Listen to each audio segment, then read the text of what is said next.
Welcome to our Google Sheets tutorial. Today, we'll show you how to delete rows or columns in Google Sheets. Let's dive in. First, open the Google Sheet where you want to delete rows or columns. To delete rows, click the row numbers on the left side of the sheet to select the rows you want to delete. To select multiple rows, click and drag, or hold down the Ctrl key, CMD on Mac, and click the row numbers you want to delete. To select all rows to the end, click a row number, hold down the Ctrl and Shift keys, and press the down arrow key. To select columns, click the column letters at the top of the sheet to select the columns you want to delete.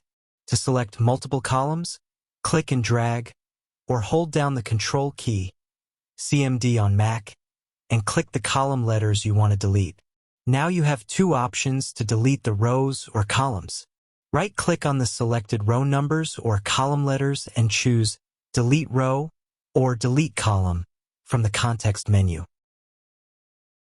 Or, with the rows or columns selected, go to the Edit menu at the top and select Delete Row or Delete Column. Check your sheet to ensure the rows or columns have been deleted as intended. The remaining data should shift to fill the gap left by the deleted rows or columns. If you accidentally delete the wrong rows or columns, you can undo the action by pressing Ctrl+Z, CMD+Z on Mac, or by clicking Edit, Undo. By following these steps, you can easily delete rows or columns in Google Sheets, helping you keep your data organized and tidy.